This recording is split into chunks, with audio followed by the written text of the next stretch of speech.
You're scrolling, clicking, working, worrying. The days blur into weeks, the weeks into months. It feels like life, but psychology reveals a terrifying truth. This is the prelude to regret. And not just any regret, the deep, structural kind that haunts you a decade from now when you realize you built a life on a foundation of quiet compromises. Most people think regret is about the big, dramatic failures. The hidden truth? It's about the silent erosion of your potential day by day. It's the conversation you never had, the passion you called just a hobby, the health you sacrificed for a deadline that nobody will remember.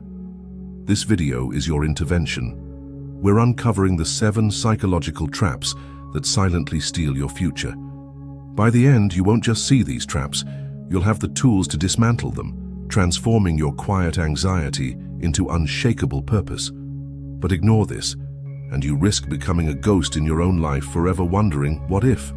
Your future self is watching this right now, begging you to press play. So what makes regret so uniquely painful? It's not the action, it's the inaction. It's not the stumble, it's the path you never had the courage to walk.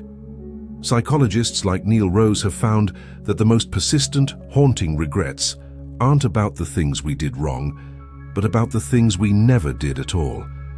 The missed opportunities, the words left unsaid, the versions of ourselves we abandoned to please others or to seek comfort. This isn't a random occurrence. It's a design flaw and a feature of the human mind. We are wired for present bias. Your brain is a master of immediate gratification, constantly prioritizing the comfort of now over the profound fulfillment of later. That extra hour of sleep feels better than the morning run. That impulsive purchase delivers a quicker hit of dopamine than the slow, steady security of a growing savings account. That difficult conversation is avoided to preserve the peace of today, even if it poisons the relationship for all your tomorrows. We tell ourselves we'll fix it later. We'll pursue that dream when things settle down. We'll repair that relationship when the time is right. But later is a seductive lie. The choices of today are the architecture of your future. Each small compromise, each delayed dream, each ignored instinct is a single brick in a wall that will eventually feel too high to climb. A decade from now, you won't look back at a single catastrophic event. You'll look back at 1,000 tiny surrenders and wonder how they added up to a life that feels less than what it could have been. This is why regrets are more painful than failures. Failure means you tried. It means you showed up for your own life. Regret is the ghost of that potential, a constant, whispering reminder of the person you chose not to become. But this knowledge is your power, because if future regret is built brick by brick, then so is future fulfillment. And it starts by understanding the first and most common trap, the silent theft of your most irreplaceable resource, regrets. Number 1, wasting time on distractions. You pick up your phone to check the time. 45 minutes later, you're watching a video about ancient Roman concrete, liking a vacation photo from someone you barely know, and falling into a political argument with a stranger. Sound familiar? This is the great paradox of our age. We have more time-saving technology than any generation in history, yet we feel more time poor than ever. We fragment our attention across a dozen apps, 100 notifications and 1,000 demands, mistaking busyness for productivity and scrolling for living. We're trading our finite, precious hours for infinite, worthless digital noise. This isn't a personal failing. It's a systemic hijacking of your cognition. Psychologists call it hyperbolic discounting. Your brain is terrible at valuing a reward in the distant future, the deep satisfaction of a project completed, a skill mastered, over a tiny, immediate hit of novelty. A new like, a new email, a new headline. Tech companies know this. They engineer their platforms to exploit this vulnerability, creating a slot machine in your pocket. Philosophically, the Stoics warned of this 2,000 years ago. Seneca, in his essay on the shortness of life, wrote, "People are frugal in guarding their personal property, but as soon as it comes to squandering time, they are most wasteful of the one thing in which it is right to be stingy. You are being stingy with your money, but wildly extravagant with your time." Solution: the fix isn't about time management, it's about attention sovereignty. You must declare war on the voluntary distraction. 1. Audit your time. For one day, track your time in 30-minute blocks. The results will be horrifying and illuminating. 2. Create friction. Delete the most addictive apps from your phone. Move your social media icons off your home screen. Use website blockers during deep work sessions. Make distraction difficult. 3. Schedule deep work. Block out 90-minute, phone-free sessions in your calendar for your most important work. Treat this time as a sacred, non-negotiable appointment with your future self. You are the curator of your attention, and your attention is the curator of your life. When you reclaim your focus, you reclaim your future. But while you're busy building that future, what are you using as your foundation? Because the second regret isn't about what you're doing with your time. It's about what you're doing to the very vessel that carries you through it. Regret number 2, ignoring your health. You promise yourself you'll start meal prepping next week. You'll join a gym after this big project is over. You'll get a proper 7 hours of sleep starting tomorrow. For now, you fuel yourself with caffeine and stress, treating your body less like a temple and more like a rusted old car you're trying to drive cross-country without ever stopping for maintenance. You ignore the creeping fatigue, the aching back, the slow weight gain, convincing yourself that health is a project for someday when life is less demanding. You are mortgaging your future vitality for present-day productivity, and the interest rate is catastrophic. This is a classic case of the tragedy of the horizon. The consequences of neglecting your health are so slow-moving and distant that your brain fails to recognize them as an immediate threat.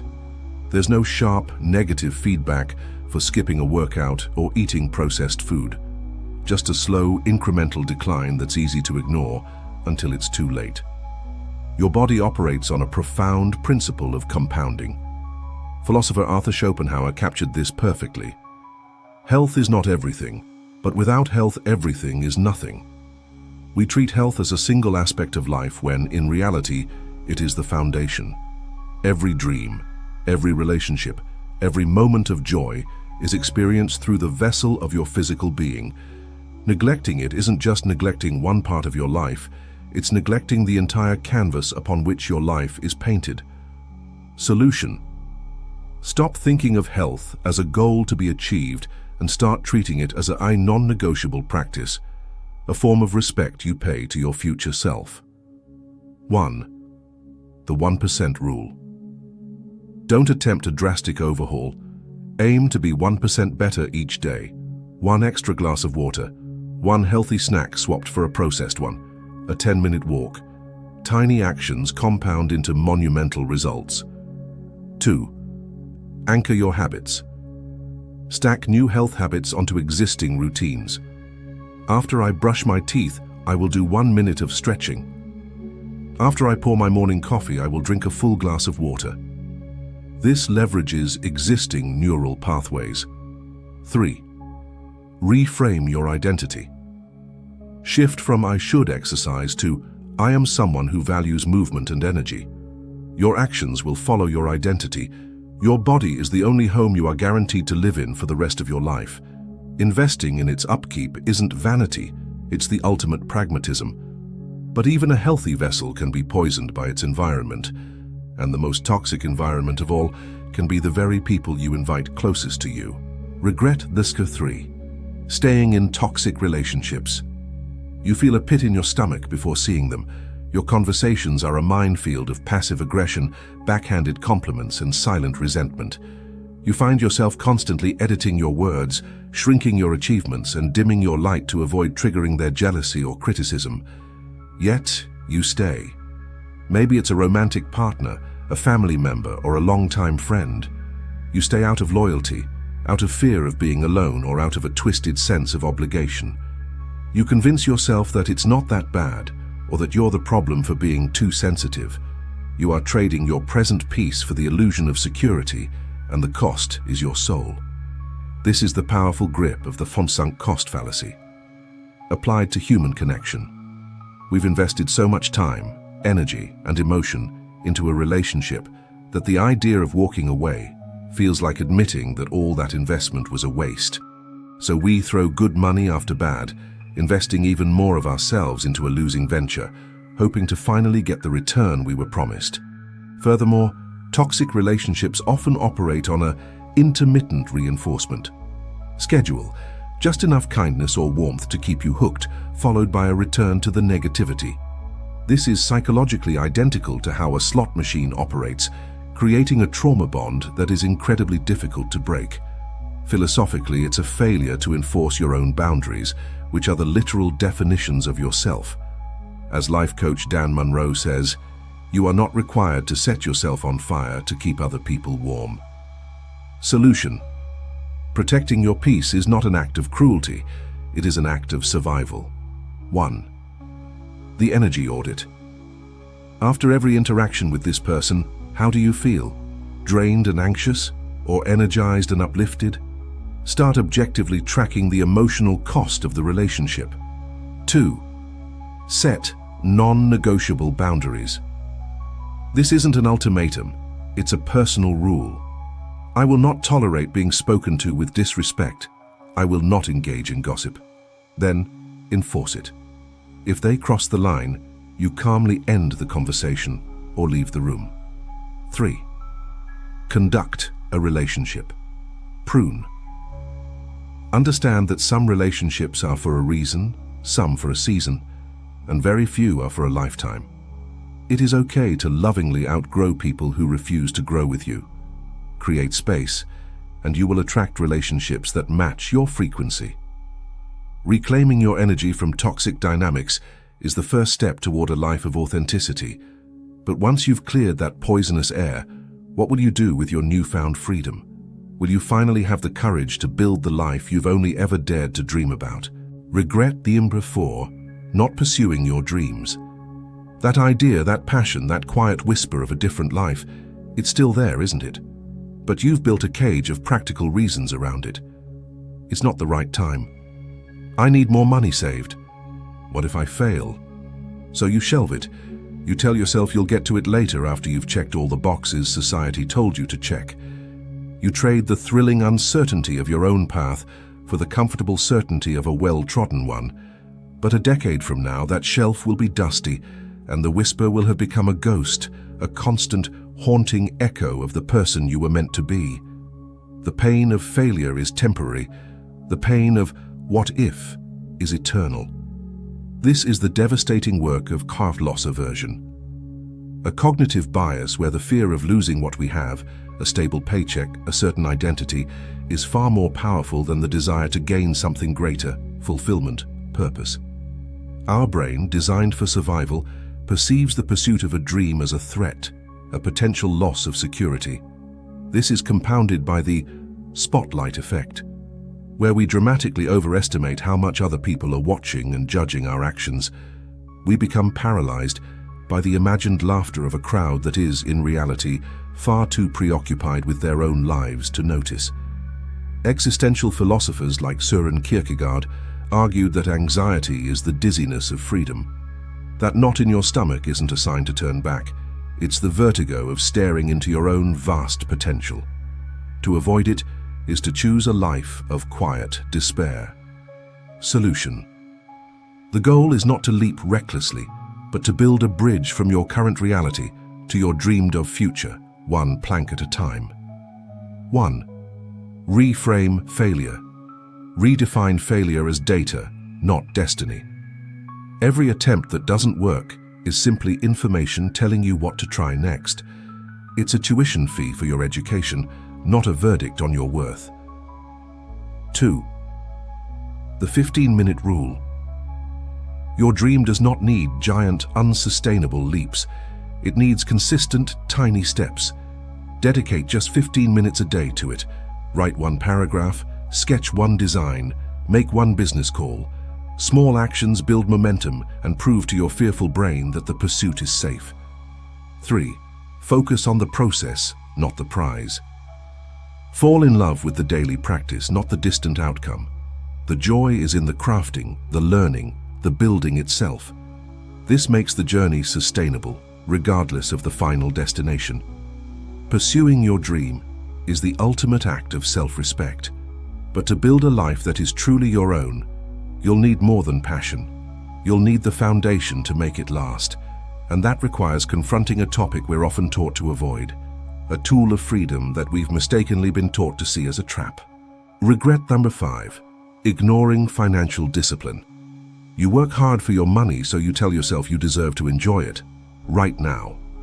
The latest gadget, the nicer car, the constant stream of delivery apps and subscription services, it all feels so justified in the moment. You live for the paycheck, not for the peace of mind it could provide. You avoid looking at your bank statement, telling yourself you'll figure it out later. But later is a future version of you who will be left holding the bag. The debt, the stress, the feeling of being trapped in a job you dislike because you can't afford to leave. You are trading fleeting present pleasures for profound future anxiety, and the exchange rate is brutal. This is the ultimate showdown between your fin toise present self and your farce future self. Neurologically, your brain perceives your future self more like a stranger than as you. This is called future self-continuity, or lack thereof. It's why it's so easy to promise your future self a diet, a savings plan, or a workout regimen. That person feels abstract, distant, and less real than the you that wants the dopamine hit of a purchase right now. Philosophically, this is a failure of stewardship. Financial discipline isn't about deprivation, it's about empowerment. It's the practice of your present self showing respect and care for your future self. It's the difference between building a cage and forging a key. As the saying goes, we buy things we don't need with money we don't have to impress people we don't like. It's a hollow pursuit that leaves you with nothing but clutter and regret. Solution. Financial freedom isn't about being rich. It's about owning your time and choices. It's about having a voice in your own life. 1. Pay yourself first. Before you pay any bill or any expense, the first transfer from your paycheck goes into a savings or investment account. Even if it's just 1%, make your future self a non-negotiable creditor. 2. Automate your discipline. Use technology to bypass your willpower. Set up automatic transfers to savings and investment accounts. You can't spend what you never see in your checking account. 3. Define your enough. Question the endless cycle of upgrade culture. What level of comfort is truly sufficient for your happiness? Chasing an ever-moving target of more is a guaranteed path to feeling perpetually poor, no matter your income. Financial discipline is the quiet engine of freedom. But what good is that freedom if, when you finally have the time and money to be yourself, you've forgotten who that is? If you've spent so long wearing a mask to fit in that the mask has started to fuse to your skin, regret number 6, pretending to be someone you're not you. Laugh at the joke that isn't funny. You nod along to opinions that make your soul cringe. You downplay your quirks and amplify the parts of you that you think will be accepted. You choose a career, a partner, a lifestyle because it looks good on paper and pleases your family, all while a quiet voice inside screams that this is not you. This is the slow death of self-betrayal, a life lived on someone else's terms. A decade from now, you'll look in the mirror and see a stranger, a competent, well-liked, successful stranger who feels like a beautifully crafted forgery of a painting that never got painted. This is the exhausting work of self-monitoring, a psychological term for the gap between your inner self and the outer self you project. High self-monitors are chameleons, constantly scanning their social environment for cues on how to behave. While adaptive in small doses, a life lived in this mode leads to role strain and profound existential emptiness. You become so good at playing the role that you lose the script of your own soul. Philosopher Friedrich Nietzsche warned of this, stating, "The individual has always had to struggle to keep from being overwhelmed by the tribe. If you try it, you will be lonely often and sometimes frightened. But no price is too high to pay for the privilege of owning yourself. The fear of exclusion is a primal, powerful force, but the cost of admission, your authenticity, is the only thing of real value you truly own." Solution. Authenticity isn't about being blunt or selfish. It's about alignment. It's the courageous act of making your outer life a true reflection of your inner values. 1. The values excavation. Ask yourself, if no one would ever judge me, what would I do? Who would I be? What makes me feel most alive? Write down the answers. These are clues to your authentic self. 2. Practice tiny authenticities. You don't need to quit your job and move to a monastery today. Start small. State a minor preference. Actually, I'd rather see this movie. Wear the outfit you love, even if it's not trendy. Each small act is a vote for your real self. 3. Seek your true tribe. You will feel lonely being fake around real people. You will feel connected being real around the right people. The goal isn't to be liked by everyone. It's to be deeply known and loved by a few for who you truly are. The privilege of owning yourself is the highest form of wealth. But a self that is not growing, not expanding, not curious, is that a self truly owned or merely a static statue? The final regret is the complacency that makes all the others possible. Regret 7. Neglecting learning growth. You leave school or a training program, and you breathe a sigh of relief. No more studying, you think. Your mind, once a vibrant ecosystem of curiosity, slowly becomes a curated museum of what you already know. You consume entertainment, but you rarely engage in education. You have opinions on everything but master nothing new. Your world begins to shrink to the size of your daily routine, your conversations repeating the same topics, your thinking hardening into rigid, unexamined patterns. A decade from now, you'll be left behind in a world that never stopped moving, feeling obsolete, irrelevant, and disconnected from the vibrant pulse of new ideas. You traded the discomfort of not knowing for the tragedy of no longer growing. This is the seductive trap of cognitive closure. The human desire for a definite answer on an issue, any answer, as opposed to confusion and ambiguity. It's the urge to decide, to be finished, to have your worldview neatly boxed and sealed. This desire for mental comfort is the enemy of intellectual growth. Furthermore, psychologist Carol Dweck's research on fixed versus growth mindset reveals the core of the issue. Those with a fixed mindset believe their abilities are carved in stone, leading them to avoid challenges that might reveal failure. Those with a growth mindset believe abilities can be developed, making them lifelong learners. Philosophically, this is the essence of the Socratic paradox. I know that I know nothing. The wisest understand that true knowledge is understanding the vastness of your own ignorance. To stop learning is to declare the world and your place in it fully understood. It is the death of wonder. Solution. Adopt the identity of a perpetual student. Make learning not a chore, but a core part of your lifestyle. 1. Follow your curiosity, not a curriculum. What fascinates you? The history of Byzantium? Astrophotography? Sourdough baking? Dive in for no other reason than it makes your brain feel alive. Let one question lead to the next. 2. The 5-book rule. Want to understand any topic? Read 5 books on it. You'll move past surface-level opinions into genuine, nuanced understanding. 3. Seek disconfirming evidence. Actively seek out perspectives and information that challenge your most cherished beliefs. This isn't to defeat you, it's to strengthen and refine your thinking, or give you the courage to change it. A mind that is stretched by a new experience can never go back to its old dimensions. This is the ultimate antidote to regret, a life that is forever expanding, forever curious, forever new.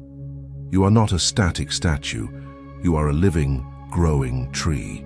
Let's pause for a moment. Let all of this settle. These aren't just 7 random regrets, they are a map of the silent battles we all fight against our own psychology. They are the whispers of your future self, trying to break through the noise of the present. Remember this. 1. Time. You are the curator of your attention. Guard it like the sovereign of your own life, because it is the one currency you can never earn back. 2. Health. Your body is not a supporting actor in your life story. It is the stage upon which the entire drama unfolds. Treat it with reverence. 3. Relationships. You are not required to set yourself on fire to keep other people warm. Protect your peace with fierce, unapologetic boundaries. 4. Dreams. The pain of failure is a temporary wound. The pain of what if is a permanent scar. Choose your pain wisely. 5. Wealth. Financial discipline isn't about limiting your life today. It's about funding your freedom tomorrow. It is the practice of your present self, loving your future self. 6. Authenticity. The highest cost of admission to any tribe is the price of your own soul. No group is worth that fee. 7. Growth. A closed mind is a dying mind. The day you stop learning is the day you start dying. Stay a student forever. The common thread? Agency. Regret is not what happens to you. It is what blossoms in the gap between action and inaction. It is the harvest of seeds you chose not to plant. The beautiful, liberating truth is that you hold the seeds right now. You can start planting them today. So what will you do with this map? Will you fold it up, put it in your pocket, and walk the same well-worn path, hoping for a different destination? Or will you take the first step onto a new trail? Your life 10 years from now is being built with the choices of today, not with grand sweeping gestures, but with the small consistent decisions you make every single hour. The choice to put the phone down, the choice to take a walk, the choice to save $1 instead of spend it, the choice to be kind to yourself. This is your one wild and precious life. Don't just let it happen to you. Build it intentionally, courageously, starting now. If this resonated with you, if you felt that pull to become the architect of your future, then consider subscribing. Our entire channel is dedicated to giving you the tools to do just that. But for now, just sit with this one question. Which of these 7 regrets will you choose to dismantle first? Your future self is waiting for your answer.